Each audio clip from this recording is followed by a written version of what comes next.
Congresswoman, welcome back here. Let's start with the Republican spending bill. You called it BS. You called it a cruel bill as well, too. It's going to eliminate Medicaid health insurance for 130,000 constituents of yours, SNAP benefits or food stamps for another 115,000. You spent the week hearing from constituents. What kind of questions do they have about this? This is the first time you've talked to them, I presume, since it's passed. You know, I think that it's always important that we go home and we talk to the people that are going to be impacted and find out what it is that they know and find out what it is that concerns them the most. The number one question I had is, do people understand why this bill is bad and why there is nothing beautiful in it? And I can tell you that Texas 30, God bless them, because they listen to real news and they absolutely understand that these cuts are devastating and there is no good reason for the cuts. So that's number one. Number two, you know, I think that the Republican Party has tried to run away from Elon Musk for sure, but Elon Musk still looms. And so there were definitely still questions about the things that DOJ did, because honestly, now we're talking about cuts to SNAP. Now we're talking about cuts to Medicaid. And so people are trying to kind of figure out, well, was this DOJ? What's happening? What is DOJ doing? And so I had to actually go through and explain that DOJ really was supposed to be advisory. That is all it ever was supposed to do. I had to go ahead and reassert that it is Congress that has the power of the purse, and that Congress should have been listening to recommendations and then making a final decision. But ultimately, DOJ was going in and doing all kinds of random stuff, things that we still don't know the full extent of what it is that they've done. Without Congress at all. Without Congress. And your constituents were asking about this, asking about DOJ. They were asking about Elon, which Elon is synonymous for DOJ. Sure. And then, you know, they were concerned about their Social Security. So they said, are the Social Security cuts in this as well? And I said, no. But I did explain to them that they are trying to choke off resources in a lot of different ways. So while it may not be on the balance sheet, when you start to shut down Social Security offices, when you start to get rid of the personnel, you end up in this bottleneck where people cannot access the resources that they need. And so this is a better way of saying, oh, this is just inefficient government, instead of saying that we directly targeted Social Security. It's a more indirect targeting that they are doing on things such as Social Security, as well as Veterans Affairs. The Republican spending bill also, it increases property tax deductions, which is helpful to Texas. It also eliminates taxes from tips and overtime. That's a benefit for your constituents as well, isn't it? Yeah, you can say that. Not really. I mean, here's the reality. There are so many of our workers that work on tips that literally are not making ends meet to the extent that they even are required to pay a hefty portion as it relates to income taxes in the first place. That's number one. Number two, if you were talking about an impact that was somewhat proportional, then yeah, maybe I would agree with you. But if you're going to get rid of tax on tips, a lot of people that work on tips don't necessarily even have health care, right? And so now it's like, well, you know what? I do need those extra dollars that I'm going to have in my pocket, because guess what? The cost of my health care is going up. Guess what? The cost of all the goods around me are going up because of the horrible, or some would say horrific, tariff policies that have been implemented. Like, it's not really giving you anything, because we're taking more away from you than we're giving you. So it's just a gimmick so that hopefully they can build upon a group of people that is beyond just the billionaires. They need to bring somebody else in to believe that this bill is going to help them as well. What do you expect the bill to look like, though, when it leaves the Senate? Do you think it'll resemble what the House passed? No, I don't. I think what won't make it? So here's the deal. When you look at House members, our districts are approximately 766,000 people. And depending on your district, you may not have one hospital in it.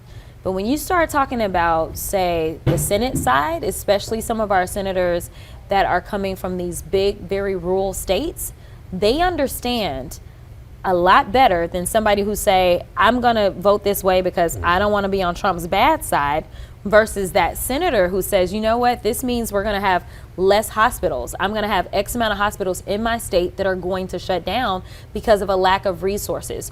Or it's the senators that understand that more people in rural America use SNAP benefits than urban America. And they're saying, listen, these people aren't going to be able to eat, but more importantly, because I'm from this big rural state, my farmers, they're not going to be able to survive either. Because just because you remove $330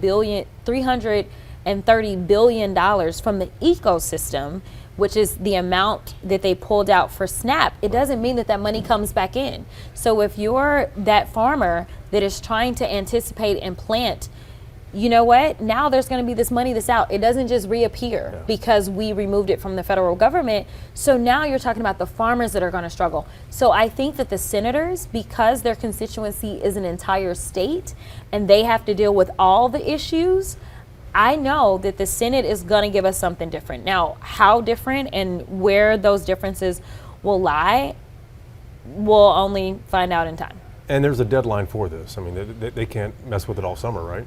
Well, the speaker, when he was making his argument during the wee hours of the morning to get this stupid bill passed, he was saying that the Senate had till July 4th. So I don't know. That feels like an internal deadline that they put on themselves. But even saying that, there really was an error, in my opinion, as it relates to the calculation of the speaker. Now, the speaker, on one hand, may have said, you know what, I got to work throughout the night. Hopefully some of the Democrats will be asleep and will miss the vote or something. I've got to do this when everybody else is asleep. So hopefully America will not know how bad this bill is, and we can do this in the middle of the night.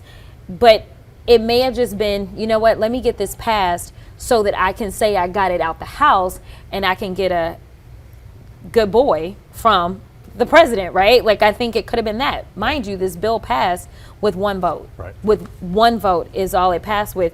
And we've lost 3 members of Congress since I've sworn in just this cycle. And one of them we lost just this week. So literally losing 3 members of Congress, them all being on the Democratic side. And we're talking about a bill that passed by one vote. At the same time, allowing all of this time to kind of sit around and allowing people to start digging through this bill, I think that that's one of the reasons, one of the many reasons that the Senate is going to be obligated, or at least going to feel obligated, to turn out a better bill. Yeah, people will take it apart. Yeah. You're interested in taking the Democrats' top spot on the House Oversight Committee, the main investigative committee there in the House. Yeah. Why do you want that position? I don't know how bad I want it, but I absolutely think that my team needs me. I think that this is where the country needs me and where the caucus needs me to be in this moment. If we didn't have such a lawless administration, then I wouldn't be running, because the tradition within the House is that it's kind of a seniority thing. Whoever's kind of been there longest, that's who should end up kind of rising to the ranks. But in this scenario, my experience with being a trial lawyer, as I'm the only trial lawyer that's actually in this race, I know how to put a case together. And I know how to defend the case as well. And that is going to be really important, because I need to make the case to the American people that not only is Trump a problem, but each and every one of these House Republicans that has decided to go along, to get along, they are a problem as well. They are complicit in all of the harm that is now being inflicted on the American people.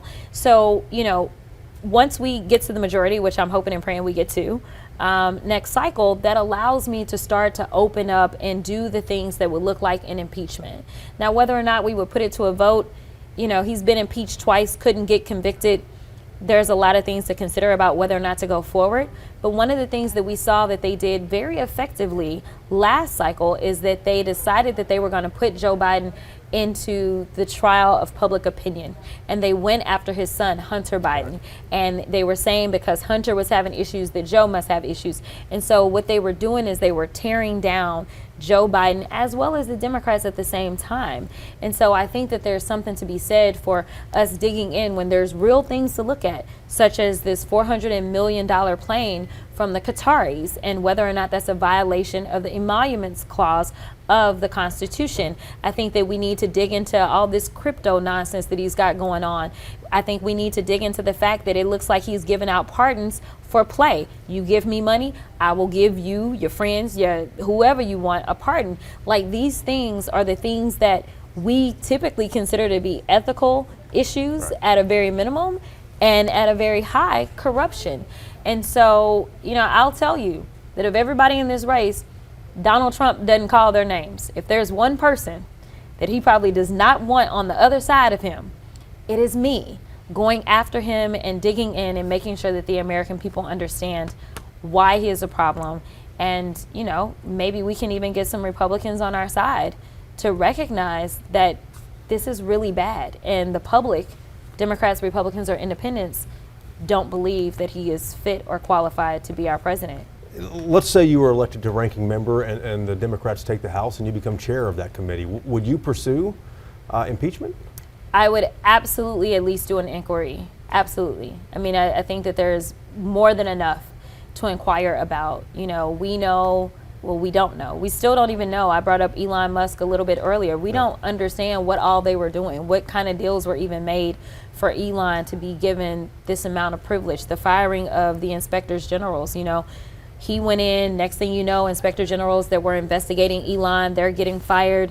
And then the pressure that he's put on various organizations. We saw that the merger with Verizon was able to take place only once they said no diversity, equity, or inclusion. We know that they have put a ridiculous amount of pressure and seemingly are trying to pull back resources from the likes of Harvard because Harvard decided that they were going to push back against his illegality. We know that he's shaken down so many of these law firms for free legal fees because he's going to need them, because the one thing that we know is that he likes to violate the law, whether it's criminal or civil. So these things need to be fleshed out, and we need to fully understand. And in fact, that's the Trump stuff. And the reason I bring up the Trump stuff is because there is one committee in the Congress that has the authority to actually do oversight over the president. It's the Oversight Committee. It is the only one that has that ability. And so I think that we need to make sure that we do it. I think that no matter what happens, history needs to know the truth. Two last questions here. You said recently it's time for Republicans to start talking more about President Trump's mental acuity. And obviously they did that when President Biden was in office. Why do you think that they should do that now?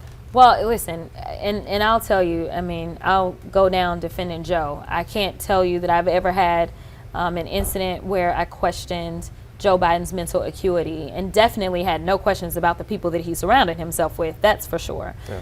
Now, when you are at a West Point graduation and you spend time talking about trophy wives, when you spend time talking about how you've been investigated to the likes of a Al Capone, when you spend your time literally in a very serious solemn moment that should be one of solemnness, but also of celebration for people that have decided that they are going to commit themselves, and some of them may even end up losing their lives in service of our freedoms in this country.